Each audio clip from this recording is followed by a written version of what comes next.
Alrighty, welcome to the Breakdown with Berckenhoff episode 13. And in this episode, we have a lot of major topics to get to, so I'm not going to make this introduction too long, but I do want to make sure everything is all good as far as reading chat and you guys for your feedback live on the podcast through my Twitch at the Breakdown with Berckenhoff, or through my D Live, my YouTube at Breakdown with Berckenhoff, or my Twitch or D Live at the Breakdown with WB. But real quick, before I check all the chat groups, make sure to check out Freedom Scoop if you like this sort of content. We have our friends here, Stephen Ingramus, who is also live right now. We have Jay Edgar. We have the Generational Gap. We have the R-Rated Conservative. We have the Freckles and Brit Show. These are all individual shows you can find on YouTube, Twitch, and D Live that kind of talk about the same topics that I do, besides getting information just from one mass media source. Essentially, we are all just trying to give our perspective, our individual perspective of what we see going on compared to what the media is really telling you is going on, because we all know that the media has their bias, and that is on both sides through Fox News and through CNN and through other platforms. No mass media company or affiliate is really not telling you the full story, and it is a rather sad thing. And that's why the people, Ed and Jake at Freedom Scoop, decided to go ahead and make the program for that very reason. So I would highly suggest you checking it out, especially if you are a fan of that sort of content and just want to hear other perspectives besides the ones you regularly hear. Now we're just checking YouTube real quick, and once I get YouTube up and ready to go, I will go ahead and get into our major topics. Now, I didn't want to cover the Hunter Biden laptop story too much, because really there's not that much information you can find on that story. And I also was just kind of tired of hearing about it and talking about it to friends and such, that I just really didn't want to cover it as a main topic on today's podcast here. But I am going to mention a few things about it. One of the major things about this Biden laptop is, one is questioning the exact motives behind it, because the laptop was dropped off to be repaired. We all know that. And through the repair, the guy then sold it basically, or gave it to Ruby Giuliani, and then it got received to the news network to basically be a bombshell report. And really, I'm not real sure how much of a bombshell this report really is, because the images we have seen, although they are disturbing, I'm not sure if disturbing is the best word for it, through Biden's orgy party and cocaine and hard drugs and prostitutes and all that, and a good old foot job Hunter Biden was receiving. But the main question really to that whole news network, or that whole story, is whether Biden is the big man or receiving major money from Russia or from any other place that he shouldn't be, or basically, to sum it up, any foreign location is giving him money, or foreign governments are giving him money, because as we all know, that cannot be the case for politicians. And a lot of people are assuming, are believing, that the big man in all of these reports is Joe Biden, and there is a lot of truth to that. A former, I believe it was a campaign manager or business associate of Joe Biden and Hunter Biden, or the Biden family really, came out with a huge report, bombshell report, really even more than the pictures of Hunter Biden, because really they're just disturbing pictures. There's not really that much more, at least that I have seen. Now, they were supposed to release something more, and I haven't really seen that something more yet, and I was going to look at that and potentially cover it on a solo video on my YouTube at the Breakdown with Berckenhoff, but I am not sure of that yet. So I'm not sure what to think of that second report, because I haven't seen it yet. But going back to what I was saying just before, there's supposedly this bombshell report of this businessman who basically was saying all of the shady deals that Hunter Biden and Joe Biden were doing, and that he believed the big man to be Joe Biden himself. And obviously that would be huge, and if the mass media covered it fair, and if the story is true or has some truth to it, it would be the biggest news story coming to this 5 days from the election. Basically, all 5 days we would hear nothing about this story from the Trump side, from Fox News, from all of these big media companies, but yet we are not hearing very much about it. So it makes me wonder about the legitimacy of the story, or if it's just the legitimacy of mass media itself, because we all know that mass media definitely plays favorites to their sides and chooses to cover stories truthful, not truthful, or just chooses what stories to cover in a summary sort of way. And obviously every news network has the choice to cover a story or not cover a story, and depending on the stories they cover, to get more views or to get less views. So obviously there are many stories throughout each week that news networks decide not to cover because they don't see it as getting more views or whatever their case would be. That happens every week. But to not cover a story of this magnitude makes me wonder just how corrupt mass media really is. Because if this story just has a slimmer of truth, and it was towards Trump, they would have no problems to just fully blast this story every single day if it was the opposite direction. And we have seen that really before with Russia and Trump a couple years ago. We have seen that from the mass media perspective towards Trump. So that isn't something that I don't think is uncommon or something that is bizarre enough to not happen towards that side. So it just makes me, like I said, just wonder just how corrupt the mass media is, or the legitimacy of the story itself. And it may be a little bit of both. The story may have some truths, but not really be the bombshell that many alternative media networks are talking about. So mass media doesn't really feel like they need to cover a story that really doesn't have that much significance because it is not that truthful. And that could be the case, and that would take a very positive perspective towards the mass media. But I'm sort of pessimistic towards the mass media companies, so I don't really see that as being the issue at hand. And that leads me to the big segue towards the next topic, but I also wanted to briefly mention that I am going to be releasing a documentary analysis of the movie called The Monopoly, or the documentary called The Monopoly on Violence. And I was planning to have it out at the end of October, but I've decided that I'm going to push that back to the end of the election, because I feel like the end of the election, sometime around maybe Thanksgiving break or mid-November, would be a better time to release this analysis piece than right now, because it will just get overshadowed and washed. But if you're a fan of documentaries, or you're a fan of what's going on in today's culture, or just want an alternative viewpoint from what you regularly hear in politics, I would highly suggest you checking out that video, because it might be right up your alley. Now to the segue for our first major topics. Our first major topics are, well, a couple of good old CEOs of tech companies were in hearings We're in hearings yesterday on tech censorship. So there were several problems within tech and companies, because these tech companies are private, and many CEOs like Mark Zuckerberg or Jack Dorsey from Twitter have basically used the advantage of being a private company and using the loopholes of rules of being a tech company.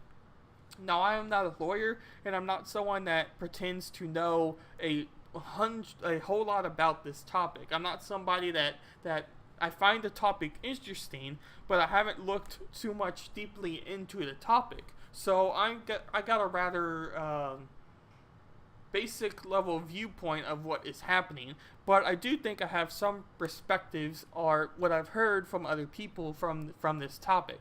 So basically, from my understanding, and again, I could be wrong, but this is why I do the podcast and talk to everybody and talk out loud and read comments and all this, is to learn more live on air, and to also just learn more about politics and how politics work, how laws work with everybody else.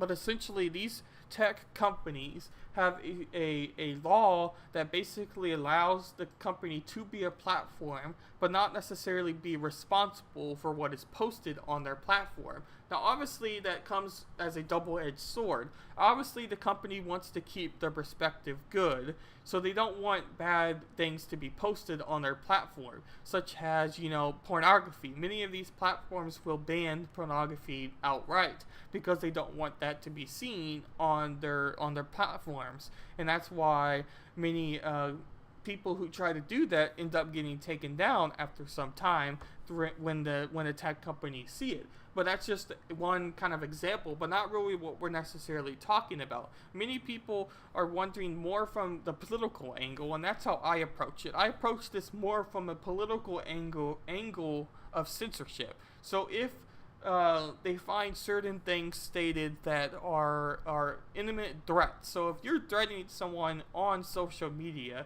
you have gone the extra step.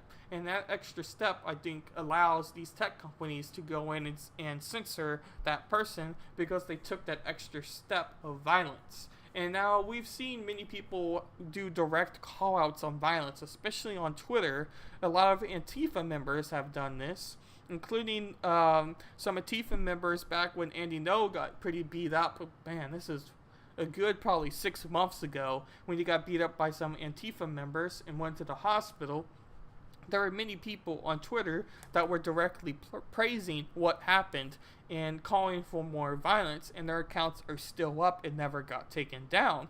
But then there's other examples of tech censorship where especially conservative outlets or conservative media have said that they are outright banning their political beliefs, or their beliefs are what they say when they shouldn't be, because they're not calling out for violence, or they're not doing anything that they see as being something to be taken down for, rather than just having different opinions of the good old Silicon Valley. So before I blabber on too much about my general thoughts of this perspective, let's get into what the hearings were actually talking about. And this article is from Politico. This first point is GOP lawmakers put on a show bashing tech ahead of the election. Republican lawmakers appeal to relish in the opportunity to publicly hammer the CEOs on their policies, which have faced mounting criticism from Trump and his GOP allies as the November election near, and they seized on Twitter and Facebook's recent decision to limit the circulation of disputed New York Post articles alleging direct ties between Biden and his son's business interests to accuse the companies of partisanship.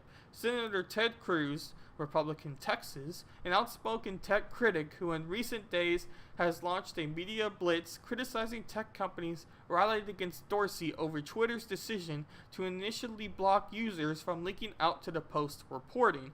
Who the hell elected you and put you in charge of the media are allowed to report and what American people are allowed to hear, Cruz said during one of the hearings' most pointed exchanges. Senator Mike Lee, Republican Utah, suggested tech companies are engaging in deceptive and unfair business practices by proportionally handling right-leaning content differently, a sign that Republicans are prepared to pull from a wide array of legal tactics to change the companies. And then it goes on to talk about that point a little bit more.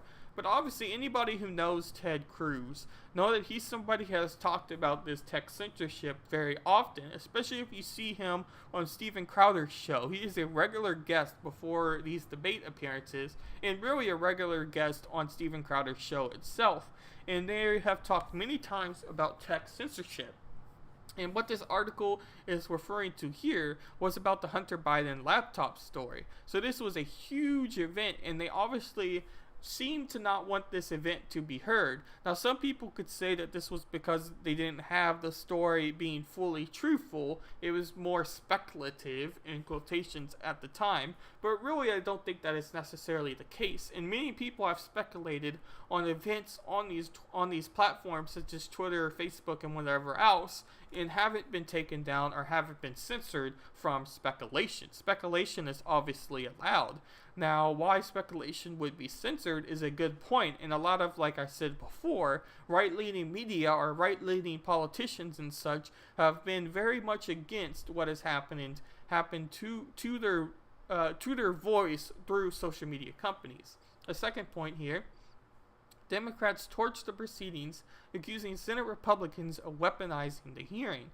Democratic lawmakers walloped the Republican leaders for holding the hearing days out from the election, accusing them of trying to get the companies to back off from enforcing the rules imposed by Trump and his allies during the critical period.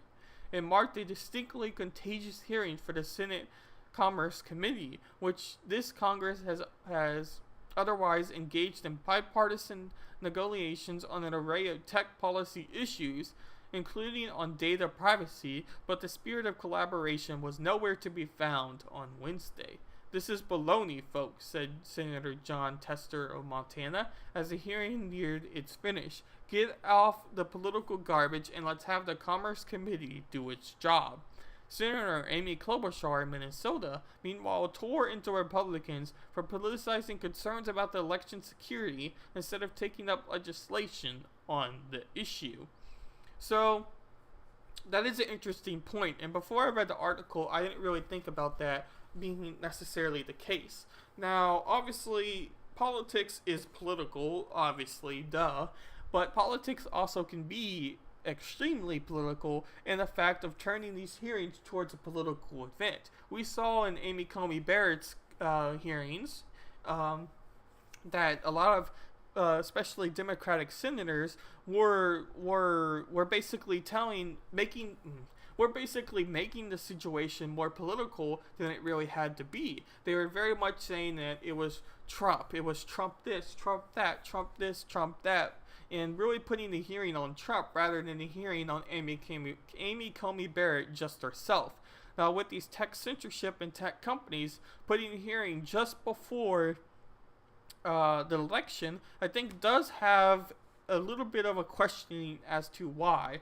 Now, I don't know if this makes a whole lot of sense. Now, obviously, some of these senators were in the hearings with Amy Coney Barrett, so they couldn't necessarily have two hearings happening at the same time. I don't believe that can happen because many of the senators are on the hearing of Amy Coney Barrett, so they wouldn't be able to go to both hearings at the same time because these hearings take a long time and take multiple days usually.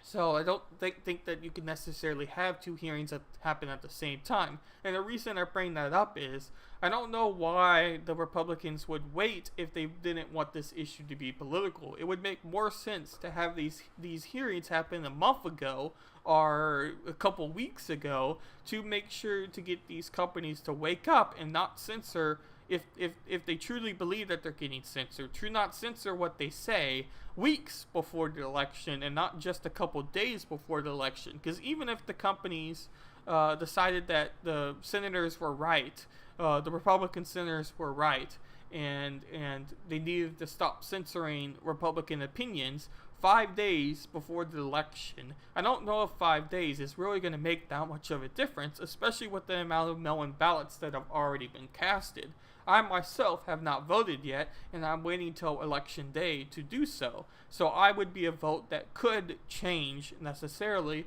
on what was being said, but I don't think that many people are going to change their ideas, and I know I'm not going to change my ideas because I already have who I'm going to vote for set, and I don't think that opinion is really going to change in these next 5 days.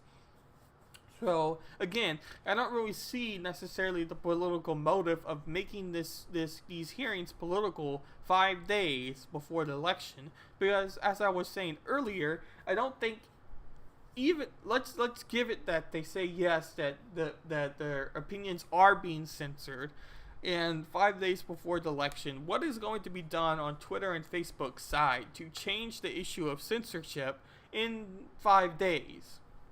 In other words, I don't think that 5 days even gives enough time to make the algorithm or to make their actual human beings that review change how they review the post and how they review items on their social media platform. So I do see the point that some of the Democrats are making on this hearing, but I don't necessarily think that their opinion or what they say is 100% valid. But it does have some truth to it. The next point: bipartisan efforts to revamp Section 230 smack into partisan headwinds.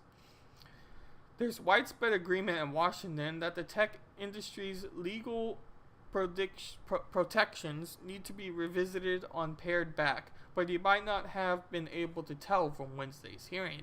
Lawmakers on Capitol Hill have introduced and even advanced bipartisan proposal to revamp Section 230 in recent months, but these bills got little to no attention at the session Wednesday, which was instead dominated by committee infighting, and even Democratic proponents of Section 230 reform barked at the Republicans' focus for the hearing.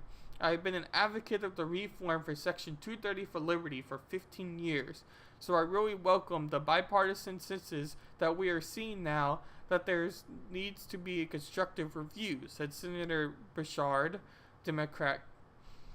Co-sponsorship of Partisan 230 aimed at circulating child abuse online, but frankly I am appalled that my Republican colleagues are holding this hearing literally days before the election, accusing the GOP lawmakers of seeking to browbeat the platforms and bend their policies to their liking.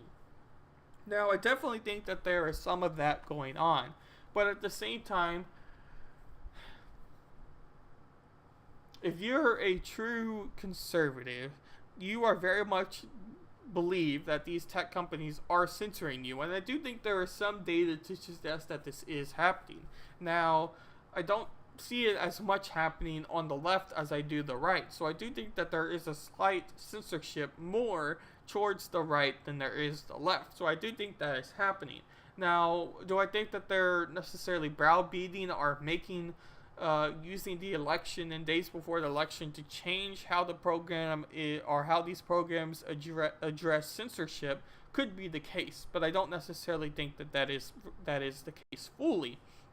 The big takeaway that I took from the brief videos I've watched of this hearing and from reading this article, and we have a couple other articles on this, but the main thing is basically the bipartisanship that is happening in governments today. You have Republicans and you have Democrats and you have like 3 libertarians. Now, I think there's more than 3, but I don't know the exact number. But basically, you have your 2 parties, and these 2 parties are so far wide split from each other. You can't get any more farther apart than I think we are right now, especially with how the House leader Pelosi is just driving bipartisanship up. She doesn't want to make a deal with Trump just because he is Trump. And Republicans are mad that they don't want to make a deal because of Trump, that they're now mad at Democrats. So the whole political system and the whole mass media coverage of what's happening and the whole politics, the whole system itself is making people bipartisan in politics and in life itself. We have seen the riots go up just because people don't like each other because of their viewpoints on who they support as president. And that's happening more and more and more and more and more because of this bipartisanship issue. So it does make a lot of sense that these senators are attacking each other and not really focusing on the true purpose of what the hearing is supposed to be. This next point: Facebook and Twitter are open to tweaking tech liability protections with some caveats. The tech industries have long resisted changes to Section 230, widely credited with helping to create the modern internet, but while all 3 of the CEOs testified Wednesday rejected calls to scrape the legal shields altogether and defend its purpose, both Zuckerberg and Dorsey voiced openness to tweaking it. In a pair of notable endorsements, Zuckerberg urged Congress to update the law to make sure it's working as intended, and Dorsey proposed 3 solutions to address concerns raised by lawmakers. Excuse me. Raised 3 solutions to address concerns raised by lawmakers about how tech companies moderate using content, including possible expansions to Section 230. His proposed framework included requiring companies to disclose more information about how they make decisions on content, allow users to appeal these rulings, and let them select what algorithms dictate what content users view on online platforms. And this goes on a little bit more, and then it mentions its last point about the Twitter CEO was on a hot seat for most of it. And that is mainly because Twitter as a platform itself has a lot of opinions and a lot of blue check marks, and really I've seen the most amount of calls for direct violence on Twitter than any other platform. And Jack Dorsey, through what he said, especially on Tim Pool and I believe it was Joe Rogan about maybe even 2 years ago by this point, year and a half ago, whatever. You probably know what I'm talking about if you're a fan of any sort of Joe Rogan content or political content itself. But essentially, Jack Dorsey was very much making a fool of himself on that show with Tim Pool.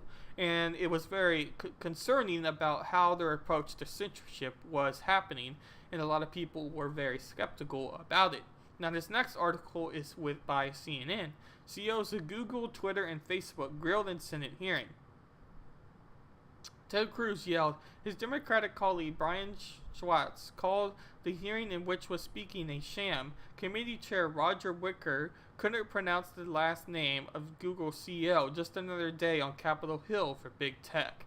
In a contagious hearing on Wednesday, the CEOs of Facebook, Google, and Twitter were questioned by senators on the Commerce Committee, as we've already heard. Cruz angrily went after Twitter CEO Jack Dorsey, pressing him on the platform's decision to restrict content posted by the New York Post. He concluded by shouting at Dorsey, Mr. Dorsey, who the hell elected you and put you in charge of what the media are allowed to report and what the American people are allowed to hear?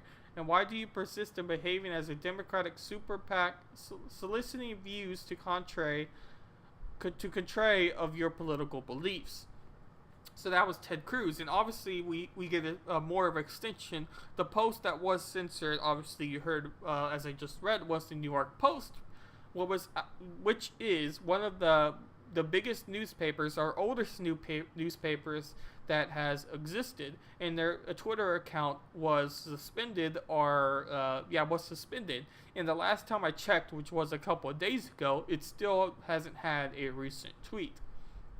Cruz also asked Dorsey if Twitter has the ability to influence elections, to which Dorsey answered no, adding that the platform is part of a spectrum of channels peoples have. Senator Ron Johnson seized on Dorsey's statement later in the hearing, asking Mr. Dorsey, do you still deny that you don't have the ability to influence and interface in our elections? Dorsey affirmed his answer. Republicans also repeatedly pointed to Twitter's inaction on tweets from Iran, as a way to illustrate in their view the uneven application of the company's moderation policies. It's strange to me that you have flagged the tweets from President Trump, but you haven't hidden the Alawites' call to wipe Israel off the map. Senator Cory Gardner said early on in the hearing, Dorsey defended the inaction, characterizing a lot of tweets as saber-rattling that does not violate Twitter's policies. The hearing came as social media companies have been bracing for an onslaught of misinformation in recent days. Facebook and Twitter have both taken action to slow the spread of some content, bringing about allegations of bias, censorship, and even election interference. And the article goes on to talk much more, but I thought I would stop there because it gives a little bit more insight to Ted Cruz comments and to other comments about censorship as the angle. And obviously it talks a little bit about Democrats' angle, but I don't think that Democrats are necessarily the main reason to this hearing. What I mean by that is, yes, Democrats' opinions are valid and are important, but it's important to hear why censorship is wanting to happen more than why action shouldn't be taken. In other words, I'm more interested to hear why people believe that censorship needs to happen on Twitter, Facebook, or why censorship needs to be deleted or changed on Facebook, Twitter, and Google, more than I'm interested in hearing that there does not need to be a change, because I think that makes more sense to me. And we also heard more of comments. And one of the comments about calls to violence, as you heard directly here by the Senator Cory Gardner. But also, I recently thought of something else as well. Twitter also made a separate rule for their program about Trump's tweets. So if the tweet isn't 100% factual or has maybe a statistic wrong, there is a special thing that pops up within Twitter that tells you the information about what Trump has said, and it happens to nobody else but Trump on the platform. And some would argue that that's because it's the president, so more people would want to read what the president says, and the president does have an authority simply by being president, so his opinion should need to be factual as more than anybody else. But the other side to that is why are you making a special rule just for one person that happens to be president and happens to be conservative? So if you're more conspiratorial, you could believe that is very much the case as far as that goes. Now, this is the last article, and then I'll make sure to get to your comments if anybody has been commenting. Unfortunately, the way I have everything set up here, I'm not able to see your comments right away because I don't have a second monitor and whatever else. We're having some problems loading this next article, so I'll continue talking about just general rules. So Twitter has made it clear that there is several components to having special rules just because one person happens to be conservative or whatnot. And it is something that is rather important and needs to be taken into account. Because as I've just said, it's very important that rules and censorship and whatever else are kept the same and not different just because you're somebody else compared to another person, if that makes sense. So basically, Twitter shouldn't be censoring you because you are a conservative when you are a liberal, or you're the opposite of what a conservative is. And as I've said many times really already, I don't necessarily think that conservatives are 100% right in the fact that they are getting censored, but I do think that they are getting censored more than the left is getting censored, or whatever you want to call it, the opposite of what a conservative is. Now, this next article is by Fox News, and it was essentially talking about Ted Cruz's comments more about his direct fire or his direct attack against Twitter and their call to violence and more conservative media backlash. But we kind of already talked about that, and since the article isn't really wanting to load very well, I'll just move on to this next piece and next topic. Now, I didn't exactly know where I wanted to fit this next topic, so I decided I was going to stick it here before we get into kind of our separate topics from that point. And this is a big attack that happened in France. A guy came into a church with a knife and killed 3 people, including decapitating one person and injuring 2 others in this attack at the church. And their security level went up to maximum after this attack, which is basically, well, you know what that means. You have your different levels of security, and their level went up to maximum from this attack that happened in church. So obviously the U.S. isn't the only place that has had these protests and has had terrorist attacks and whatnot. It is happening worldwide, and France has been rather spot for multiple attacks. The Church of Notre Dame recently got burned down, and many people speculate that this was a terrorist attack or was a anti-political attack or had some other motive more than just a simple church burning because of the natural environment or due to electrical issues or whatnot. So I'll go ahead and read this article. One woman was reportedly decapitated and 2 people, and it's loading again. Come on, Fox News, load! This is what gets annoying. I make sure to load all of these articles before the podcast, but they keep getting not loaded properly. So I am going to have to get rid of this tab here, so I'm not going to be able to look at your comments again. I did this inside this time, so I didn't think that would happen this week. But I don't want there to be any other more issues as far as loading sites go.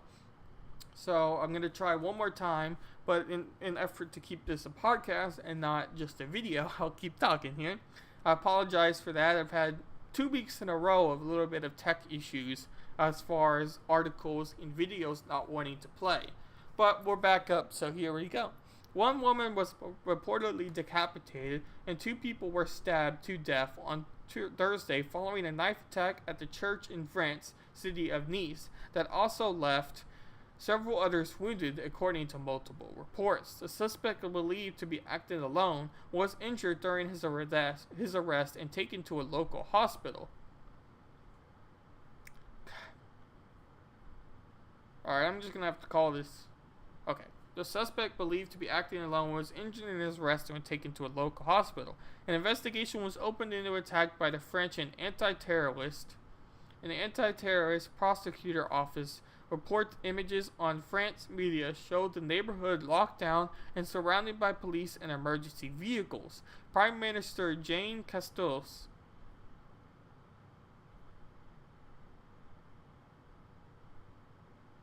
I don't know what it's doing. Alright, I'm going to have to call this next one. Sorry about that. In other words, they're making an investigation report on this, a suspected attack, and they're not sure as of to the motives exactly yet, but there is a big issue that happened, and they do believe it to be potentially politically motivated or terroristically. I'm not sure if terroristically is a word, but you get what I'm saying. This next one is just a short topic on COVID. I don't want to spend too long on this because we have been surrounded by the monster of COVID, so I don't think we want to spend too much time just off of that. This next one says, Fauci, and this is by The Hill, Fauci expresses support for national mask mandate.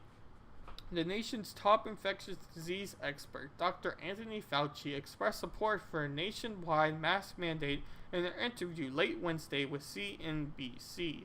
Fauci explained that the U.S. rate of new coronavirus infections is trending in the wrong direction, adding that mask mandates are likely the only option to slow the spread. Yes, he said, even asked if national mandate is needed. If we don't get one, then I would hope that the governors and the mayors do it locally if it's not done nationally. This is going to get worse because we are going more into a colder season as we get through the fall and into the winter with the holiday season going. We have got to do something different. We can't just let this happen, Fauci continued. And this is a Twitter post by the News with Shepard Smith. Do we need a national mask mandate? How closely has Dr. Fauci been working with President Trump? What can we do to flatten the curve? Dr. Fauci weighs in on the coronavirus surge. Fauci also said, however, that we did not think that Trump's White House would issue a national mask mandate.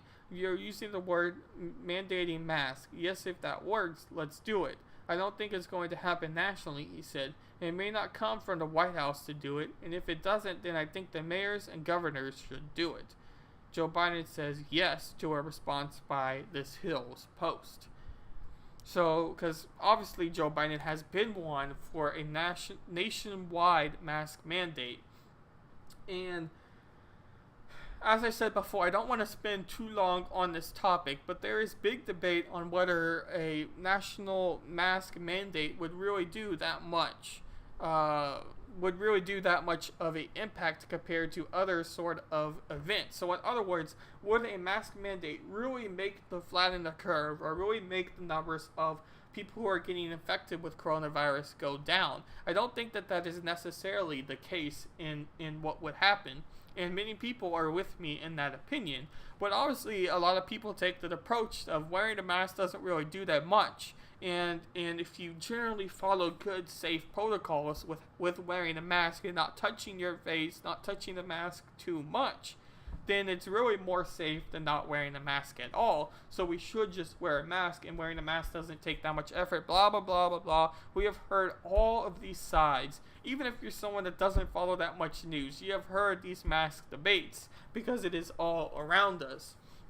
So again, I don't think that a mask mandate would make that much sense for the US because many people are simply too independent to do so and to wear their mask. And if one person chooses not to wear a mask in a store, or not wear a mask in a college, or not wear a mask at your work, or not wear a mask at wherever you're going, then that simply you are affecting everybody not as much, but the masks don't become fully effective as a full mask mandate would be, and you would have to and be able to endorse and be able to follow this mask mandate 100% for it to have a full effect and to have a full impact on how people choose to live their life.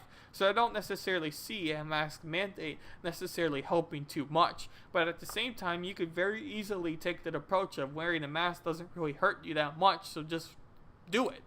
And I see that approach as well, but I do think that seeing both sides is important on this issue.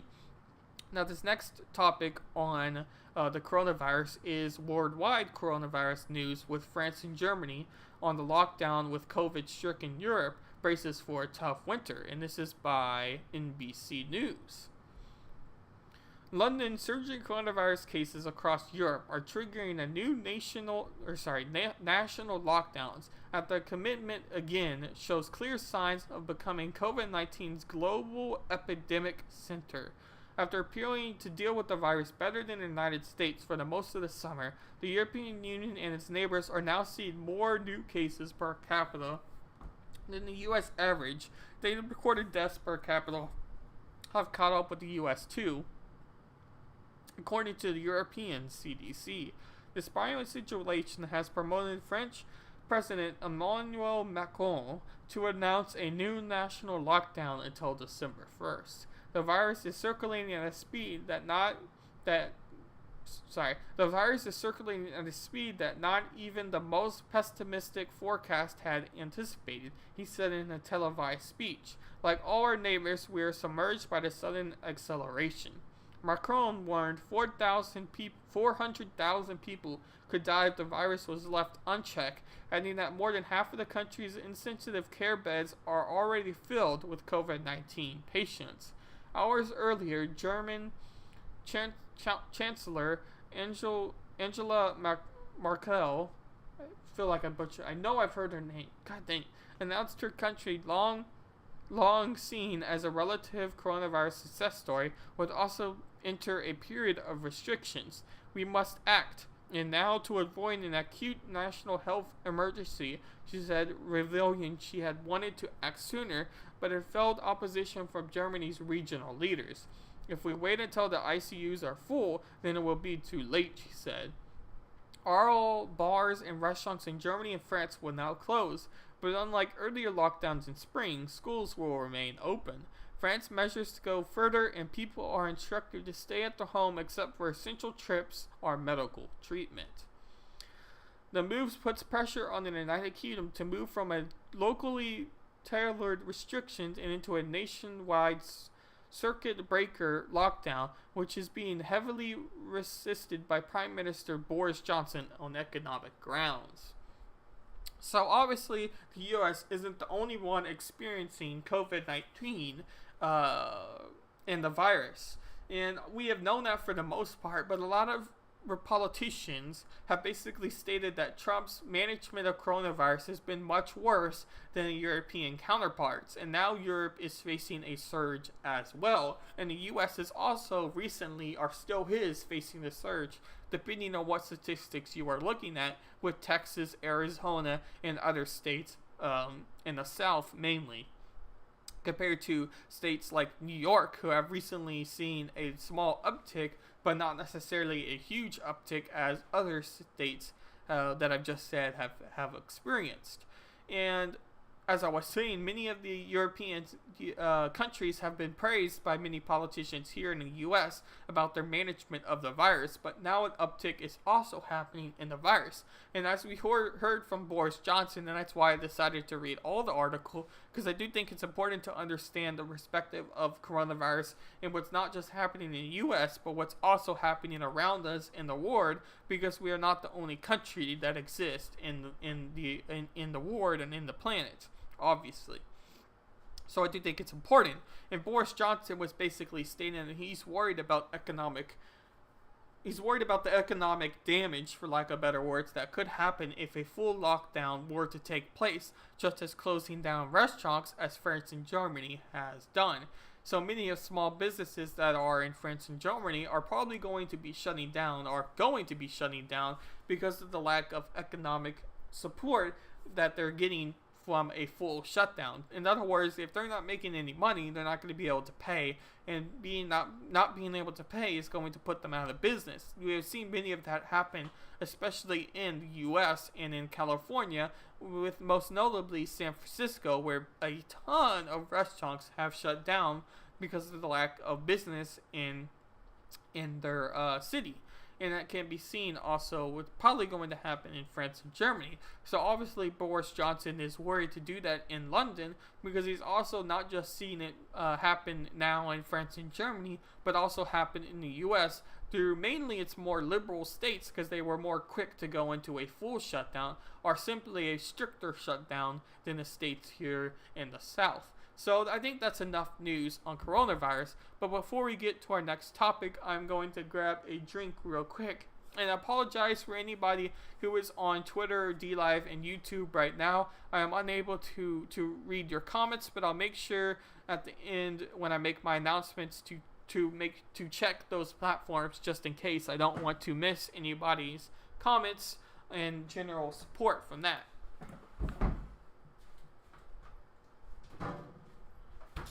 Alright.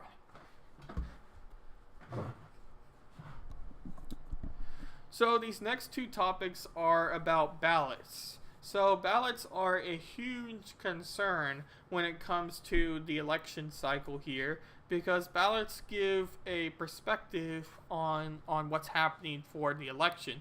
In other words, many people are deciding to fill out ballots compared to other platforms, are compared to just simply going to vote in person.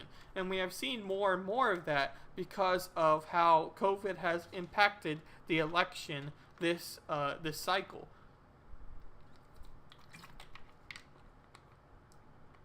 I'm going to quickly pull up the comments here on this main site, and as I do that, I'll just talk in general. So obviously, a lot of people, really on both sides of the aisle, were wondering how ballots were going to affect the election, because we have seen record high turnouts from ballots than we've ever seen really before, and that's something that needs to be noted and needs to be talked about. And seeing that as the case is very important. And I see Ron Helton here as he says, cases not deaths. They are learning how to treat the virus better. Jamming tubes down throats should have been the last resort. Steroids.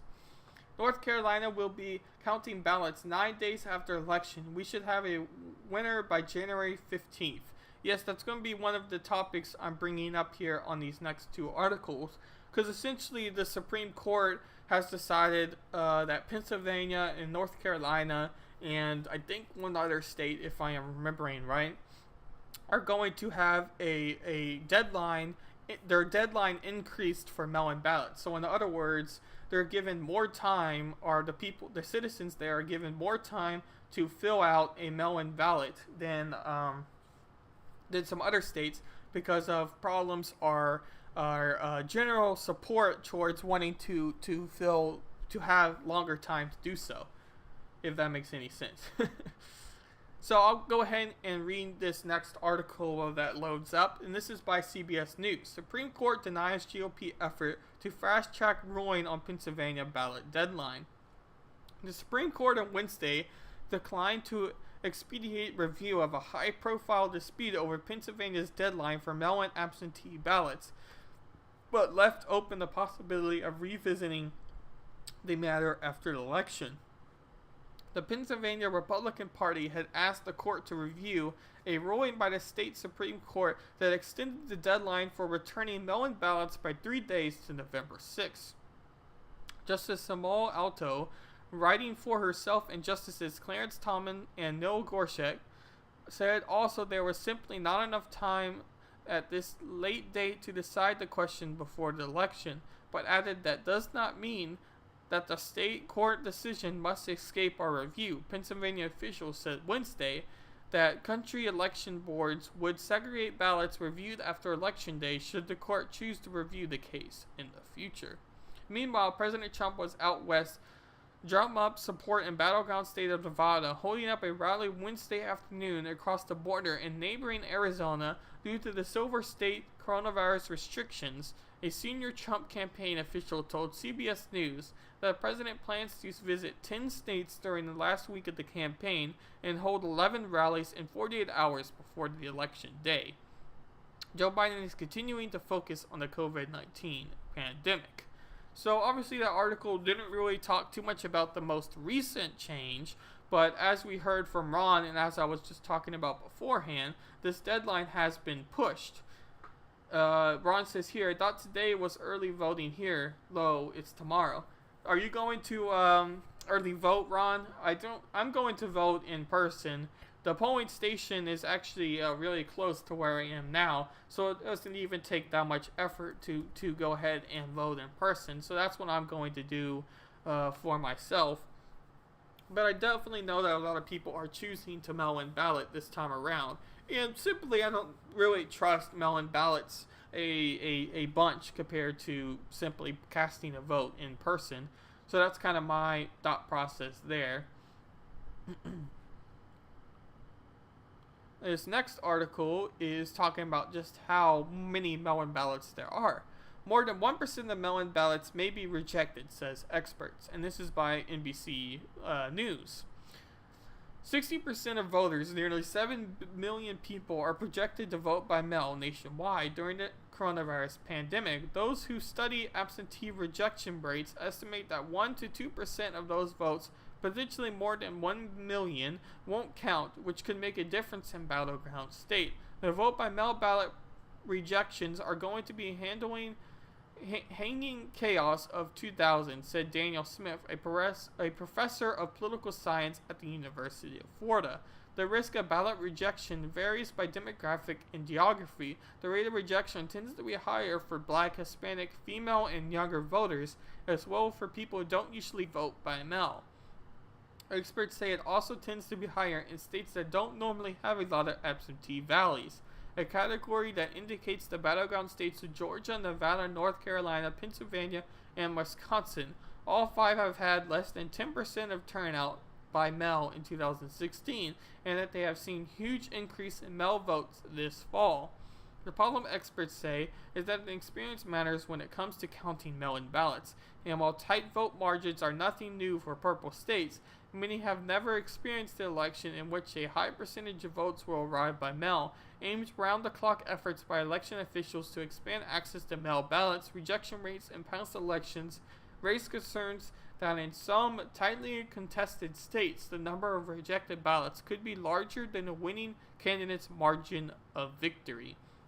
So it goes on to talk a little bit more. And as we've seen from the massive amount of people who are filling in mail-in ballots and are projected to still fill in mail-in ballots, it could be a huge topic and could potentially cause the election to swing a certain direction. As obviously, many of the topics the debate is happening within battleground or swing states that could go either direction. So whatever candidate most likely loses is going to blame mail-in ballots for their loss, most likely. And we could potentially see a election that lasts a lot longer than previous elections, not just because of mail-in ballots, but because of potential fraud that might exist from whatever candidate has lost. In other words, I don't necessarily see the loser of this election to go down easy and not put up a fight.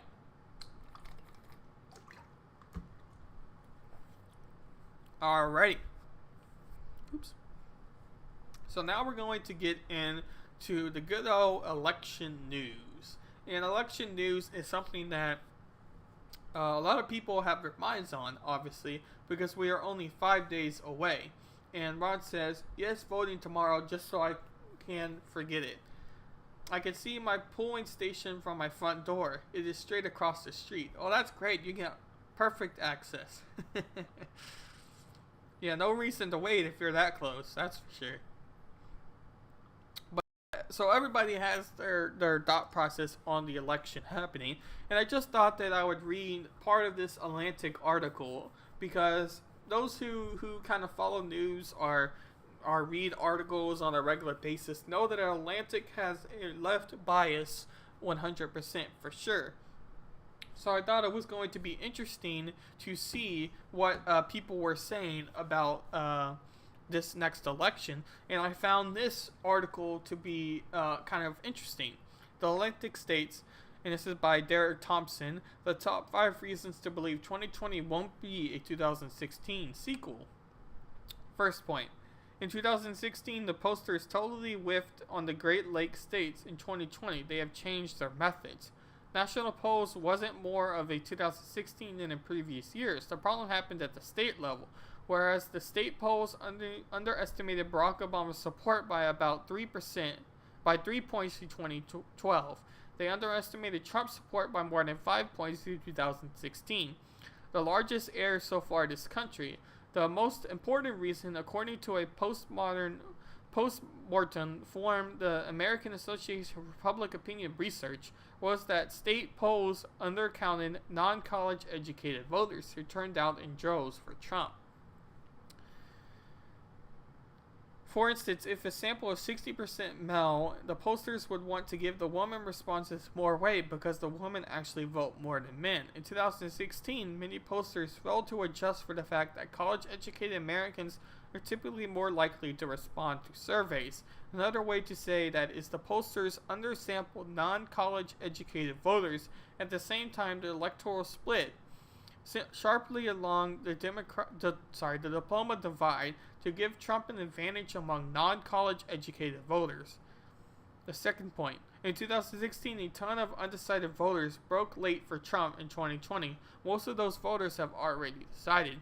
2 weeks before the 2016 election, 538 Nate Silver noted that 15% of voters still hadn't made up their minds, which was roughly 3 times more than the number of undecideds in 2012. This statistics was the gun of the last election, the anonymous prestige foreshadowing as a final act surprise. One of the reasons why our models still give Trump an outside chance at victory, Silver wrote 4 years ago, was that Trump could eke it out by winning almost all the undecided and third-party voters, and so he did. Third point. In 2016, we had the mother of all October surprises. In 2020, we have the most stable race in decades. Biden's lead is larger and more stable than Clinton's lead was in 2016. In fact, by one measure, it's more stable than any presidential nominee lead in more than 30 years. In every election going back to the 1980s, the loser was at some point ahead, and mainstream polls are in the average of polls. In the summer of 1988, Michael Dubkas led George H.W. Bush by double digits. In the spring of 1992, both Ross Perot and Bush were leading Bill Clinton. In January 1996, Bob Dole had a narrow lead over Clinton in Gallup polls. Fourth point. In 2016, the district-level polls indicated a last-minute Democratic collapse in 2020.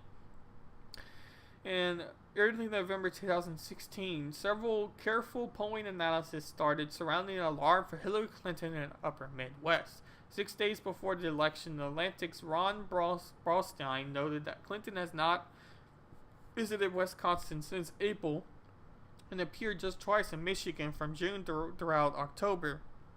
By abandoning these key states, she was acting like a general who has sent out a large expeditionary force and left modest forces to defend their homeland.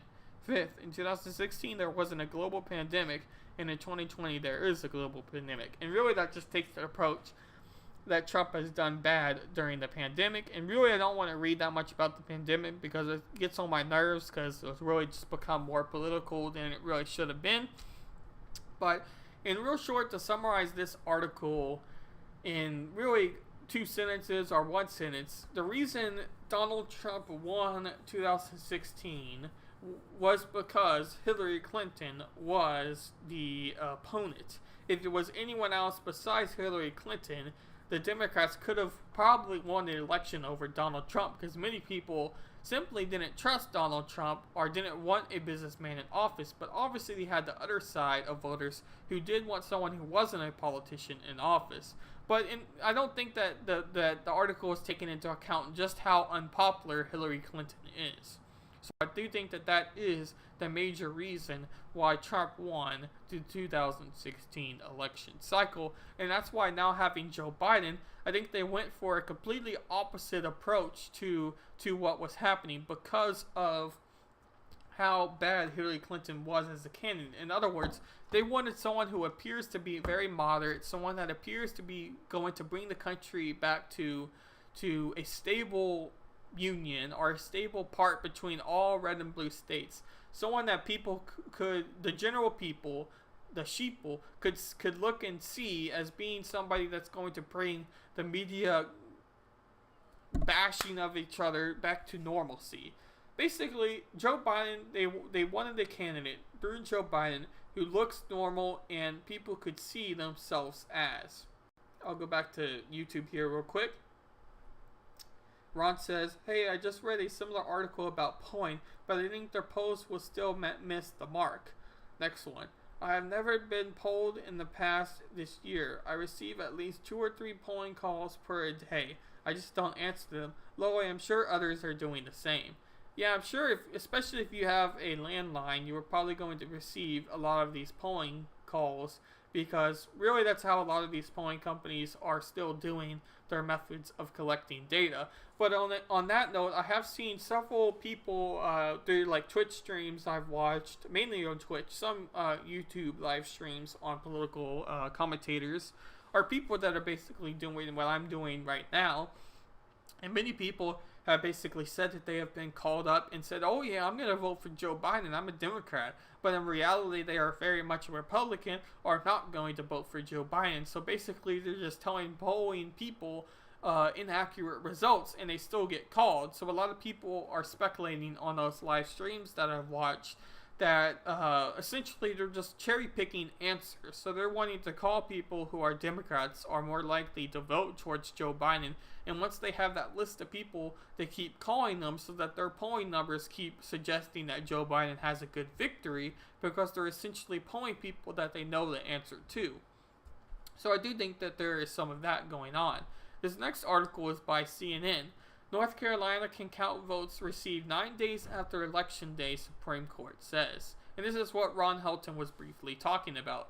The Supreme Court on Wednesday allowed the counting of ballots in North Carolina received up to 9 days after election, as long as the ballots are postmarked by the election day, a victory for Democrats in another key state. Republicans and the Trump campaign have asked the courts to reinstate a deadline set in June by the state legislature that allowed the ballots to be received only up to 3 days after the election day. The ruling came shortly after the court left in a place for a now Pennsylvania State Supreme Court decision that allowed the counting of ballots received up to 3 days after election, even if there is no legible postmark. Justice Amy Coney Barrett took no part in both of the North Carolina and Pennsylvania decisions because she had not yet had time to be fully reviewed on the briefs, the court said. North Carolina Attorney General Josh Stein praised the court's order, calling it a huge win. The court upheld the State Board of Elections' effort to ensure that every eligible vote counts, even during a pandemic, he said in the statement. There was 2 separate challenges, one brought by the Trump campaign and the other Republicans, and a second brought by the Republican North Carolina legislators. And then it talks a little bit more. But obviously we have now seen that they are willing to extend the mail-in ballot today. Therefore, more mail-in ballots are going to be casted. And we do know that Democrats are more likely to fill out mail-in ballots than Republican voters because Republican voters are more wanting to go to polling stations themselves. So I do think that that gives a distinct advantage on the swing states towards the Democratic. But I don't think that even with this advantage in Pennsylvania that Joe Biden is going to win Pennsylvania, and that is going to be one of the major states that I am look forward to watching in this election. Although it is going to be delayed results because of mail-in ballots, and really the whole country is going to have delayed results because of mail-in ballots. but I still don't see Joe Biden winning Pennsylvania just because of the oil industry that exists in Pennsylvania itself. This next article is by the Washington Post, and it states here, Election 2020 live update, Trump Biden covering on key battleground state of Florida. The presidential campaigns on Florida on Thursday, with President Trump and Democratic nominee Joe Biden planning rallies in Tampa within hours of one another. Biden plans to make a second stop in the state, while Trump's schedule also takes him to North Carolina, another key battleground state. Vice President Pence has planned rallies in Iowa and Nevada, while the Democratic vice presidential nominee, Senator Kamala Harris, is holding virtual events aimed at black and working class voters. So that was the last major update that I thought I would talk about on this particular article itself. And that brings me to a point that I just briefly want to mention. And what makes me the most cautious about polling results is Trump's pure ability to attract so many people at his rallies. If you have seen coverage of Donald Trump's rallies, you see just a massive amount of people that are there. And he's doing 3 of these rallies almost a day. And it's still a massive amount of people that are showing up. Even on California, when they were doing a event there, they had a huge turnout in California because of what was going on in California, the state. So a lot of people are essentially angry at their governor or at the state's legislators that they came out and to Trump's rally, or simply wanted to see it. But regardless of all that, a huge turnout happened in California that is believed to be, and really probably still is, a major blue state. And then you look at Joe Biden's rallies, and there's just not that much people that show up. Kamala Harris recently had a rally where she had a lot more people than Joe Biden usually has on his. But even then, there was a lot more trees than there was simply people in that video clip that I saw. So it just makes me clearly wonder about if these polling numbers are really that accurate. And I do have a very big skepticism over polling numbers in general, especially because of the last presidential election in 2016, where the numbers were just outright wrong. And that's something that should be noted and accounted for.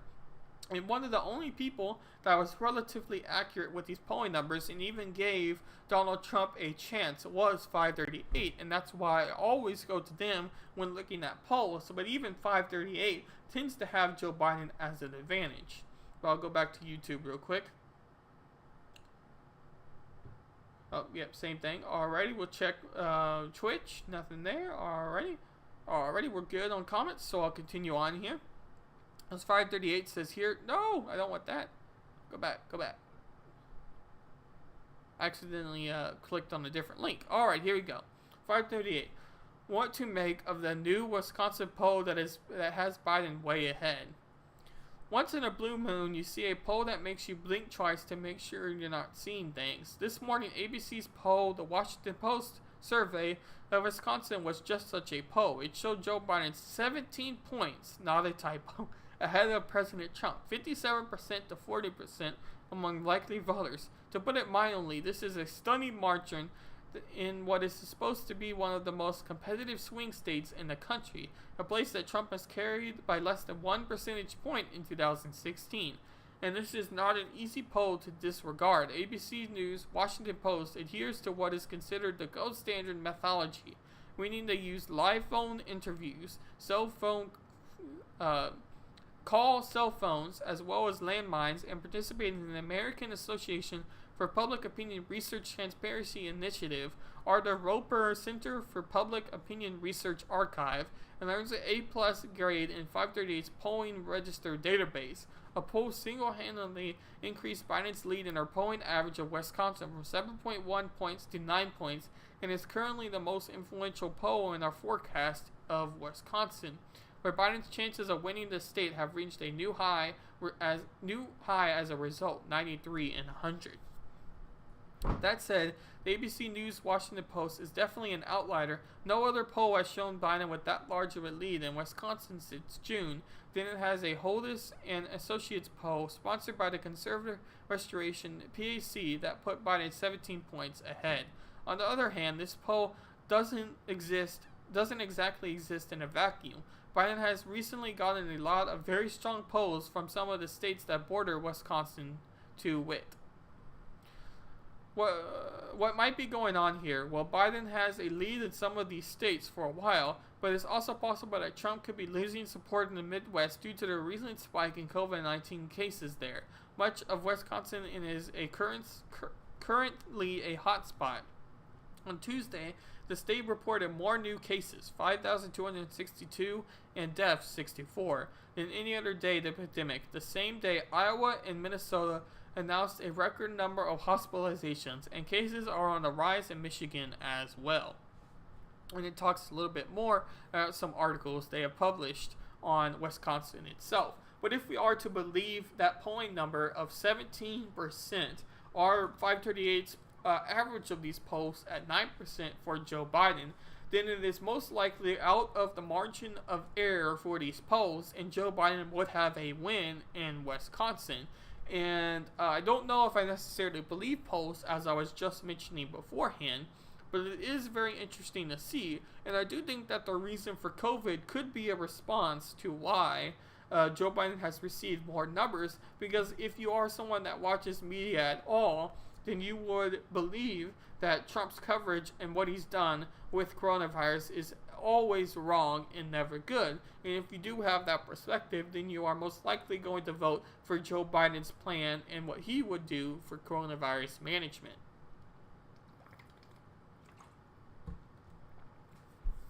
This next article was by the Washington Street Journal and by Daniel. And it says, vote for Joe Biden, seriously. The 2020 presidential election has been defined by three events: the emergence of coronavirus in March, the George Floyd protest after May 25th, and Representative Jim Claiborne's endorsement in February of Joe Biden before the South Carolina primary. There has been one major non-event, the Biden presidential non-campaign. A cold weather resurgence of the virus in the upper Midwest in plain states put the pandemic in front of voters in the election's final week, where the importance of other two elements in shaping the outcome has faded. Forgotten by many voters is back in mid-February, after losing in Iowa and New Hampshire, it looked as if former Vice President Biden's limitless campaign would become his third failed attempt at presidency. Mr. Biden distinguished himself in the primary debates only by surviving them, and Senator Amy Klobuchar, the other moderate alternative to the progressive insurgency of Senator Bernie Sanders and Elizabeth Warren, wasn't gaining traction like Mike Bloomberg landed and left in the evening muff.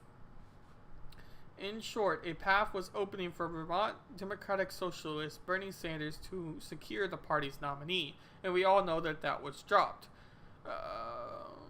Despite the images on TV, the party's media commentaries had to turn themselves inside out, trying to create a fictional barrier of responsibility for the violence between peaceful protests and the people 20 feet away assembling at buildings.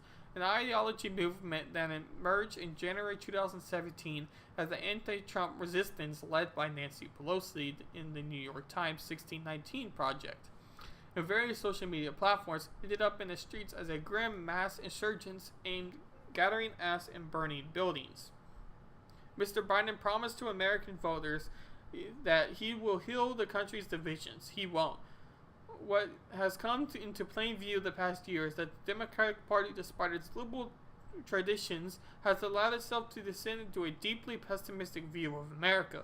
For all his failing about Donald Trump by comparison, it looks like the optimist. So it was basically saying that all of these events are bad towards Donald Trump, and his management of them are even worse by Donald Trump, and you should elect Joe Biden, not because he's that great, but because he is better than Donald Trump. So that was kind of his whole perspective, and really we've been hearing a lot of that perspective in recent time.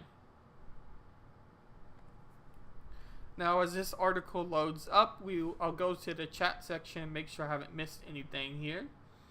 Ron Helton says, Nate is a pretty smart fellow, but even he got the 2016 election wrong. He gave Hillary less of a chance.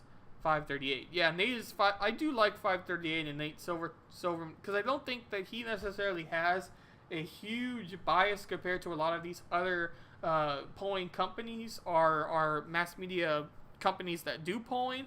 But at the same time, I don't know if I necessarily agree with polls and even 538's polls just because of the way they're really done.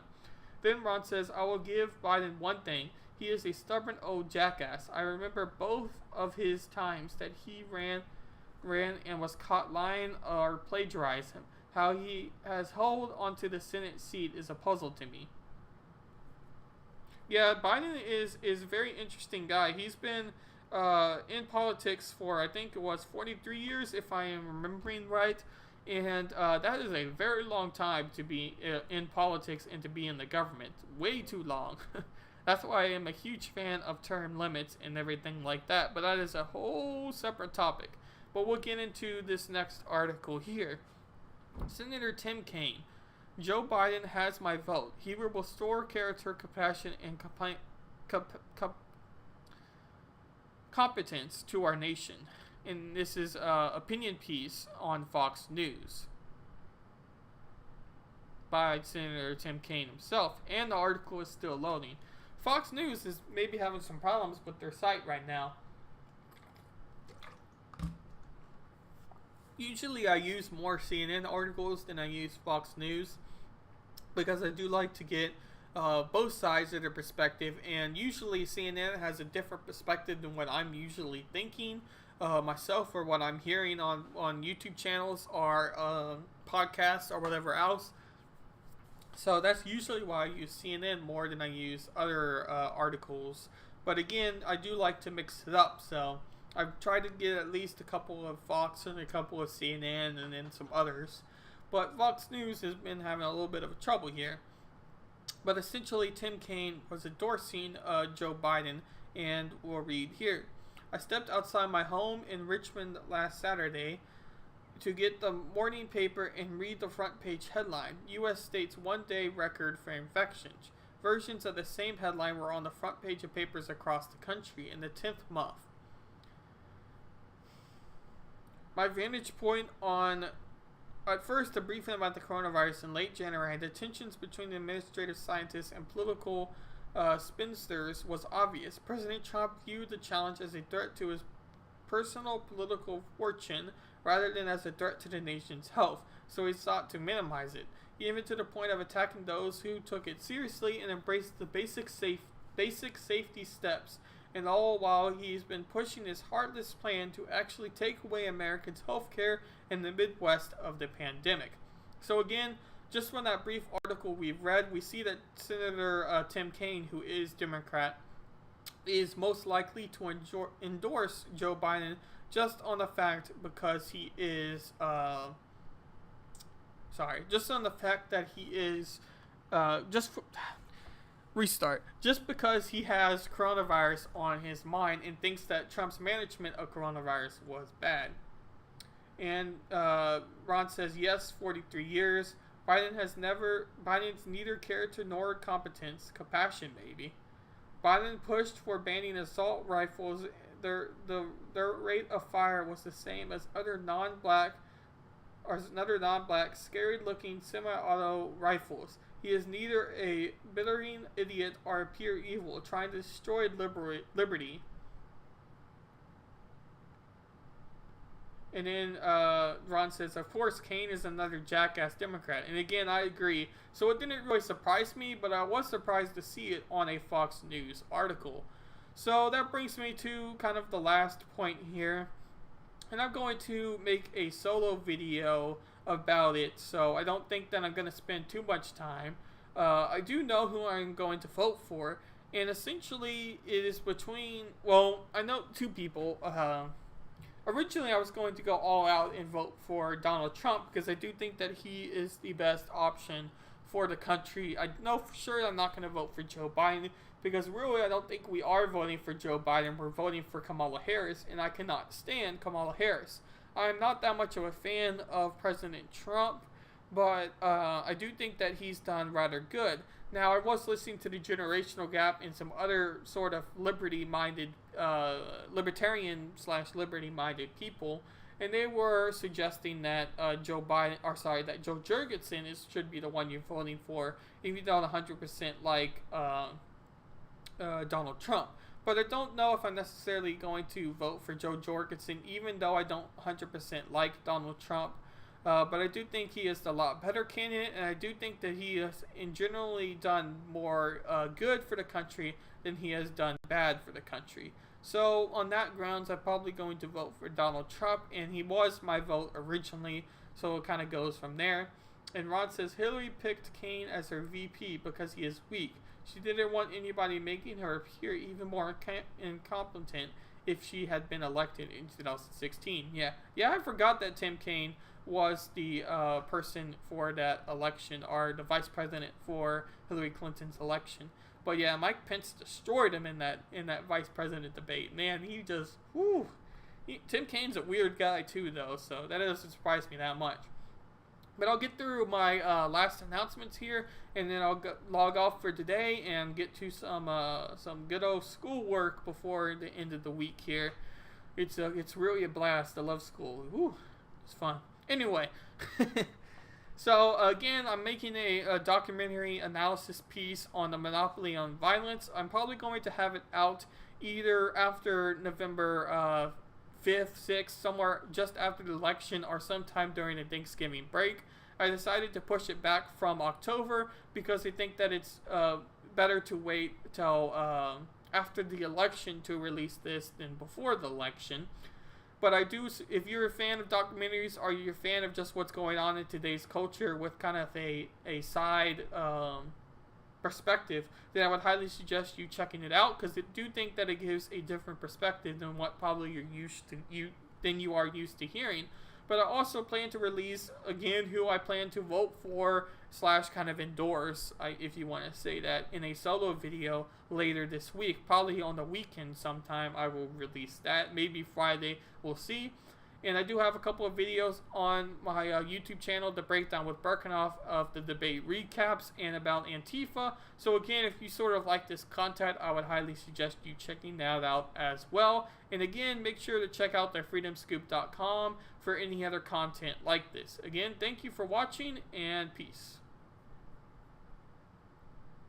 And thank you, Ron, for the wishing me a good school year. So far, it's been pretty good. It's just getting very long, and most of the classwork is online, so it's not exactly super thrilling. But again, thank you, Ron, and I'll see you on the next one.